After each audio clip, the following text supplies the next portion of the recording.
Hi all, I'm Matt Farrell, the Renegade Banker, and today I wanted to discuss the various responses to the financial crisis. This is a bit of a summary of how different parts of the economy are responding. These are general themes, and my summary is formed on the basis of extensive reading, a thorough understanding of economics and business management, and through the many discussions I'm having with my clients and people in my network. Firstly, the Australian government. The government has spent, or committed to spend, a massive amount of $260 billion in supporting the Australian economy. These measures are welcome and generally effective. Just to put that into perspective, that spending represents approximately 12.5% of our national GDP, and it's a big response when compared worldwide. It ranks up there as the 6th biggest response, behind nations including Germany, Italy, France, the UK and Japan, and it should be noted that some of those nations had a tremendously bad time through the COVID-19 crisis. All of these funds have been raised by debt. The government can do this because they can repay debt by managing their budget and through tax collection. The other thing that happened this week was that our credit rating, our national credit rating, was reconfirmed at AAA on the basis that we are weathering the storm better than other nations, which is really good to hear.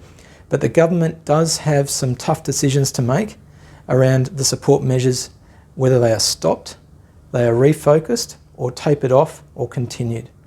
The bottom line is that the level of support we're seeing at the moment cannot last forever, so we've got to prepare for that. Now turning to large corporates, and I've defined large corporates as entities that are listed on stock exchanges.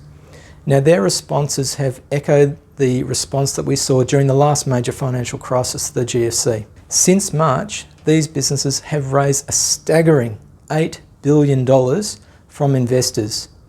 And they've been doing a number of things with that new money. Or generally, they're managing their balance sheet. They're trying to reduce their risks and build up some buffers in their balance sheets. So a couple of things are happening. They're taking the new money and they're paying down debt, or they're partially paying down debt. The other thing they're doing is they're reconfirming their debt lines, or their lines of funding, with their bankers, and this just gives them some room to move. And thirdly, with the new money, they're building some cash buffers for cash flow support, and also so that they are in a position to restructure and reposition for growth. Large corporates are also moving into a new phase. This is where they realise that we are in a low growth environment and that there will be operating restrictions that will exist over the medium term. And unfortunately, that means we're starting to see some headlines around some job losses. Small to medium-sized businesses, these are non-listed businesses, and these businesses have been a real mixed bag depending on how the crisis has affected them.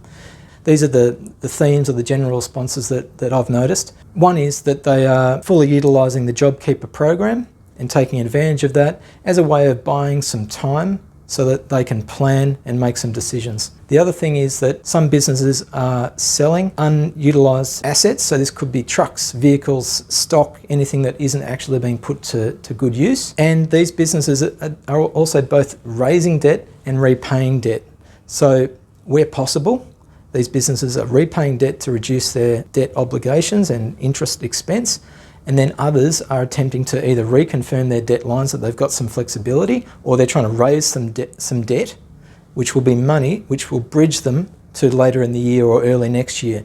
They need this time to be able to just keep covering the fixed expenses until restrictions are hopefully eased later in the year. Some businesses have sought business loan repayment pauses, or they have sought some new money through the COVID-19 guaranteed business loan scheme. This scheme essentially means that the government will guarantee 50% of the borrowing for a small to medium-sized business for amounts up to $250,000.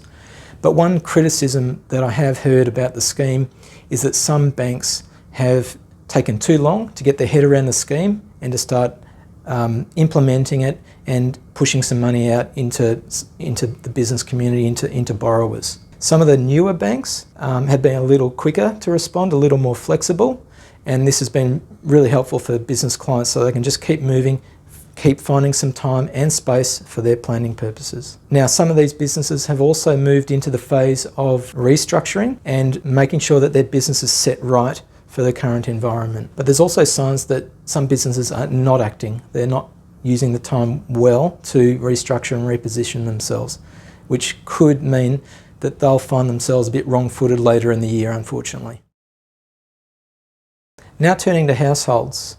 And to generalise, households are weathering the storm reasonably well. Now I know that isn't always the case, and I genuinely feel for those who are finding themselves in some difficulty. Households are taking full advantage of the support available. This includes the JobKeeper program, the temporarily boosted Job Seeker program, the rental moratorium, which means that you cannot be evicted for 6 months through to September, and a whole range of support. Some were fearing a property market collapse, and I'm very pleased to advise that that hasn't occurred. Firstly, most participants, that's your buyers and your sellers, are acting pretty rationally and sensibly. Secondly, and related, the market is pretty orderly at the moment, so whatever is on the market is being taken up and transacted. And thirdly, there has been a withdrawal of stock or houses for sale, houses and units for sale in the market. So this has actually meant that property prices have held up quite well. In terms of finance activity, many households are reconsidering their budgets and having a look at their finances, including their home and investment loans, and there is a lot of refinancing activity at the moment in order to find a really competitive home loan and to reduce loan commitments and loan expenses on a monthly basis. So take advantage of that if you have that opportunity. Many people have taken advantage of the 3 to 6 month loan repayment pauses, and this has just enabled these people to buy a bit of time to do the work, to look at the budgets and get themselves organised. My strong recommendation is that you engage with your advisors, your finance or mortgage broker, your accountant, your financial planner to work through any situations that you might have. The last thing you want to do is not use this time wisely to restructure your affairs. Okay, hope you found that helpful. Of course, if you have any questions or you'd like to discuss anything or you need a bit of help, then please don't hesitate to contact me. I'd love to help. Until we meet again, take care.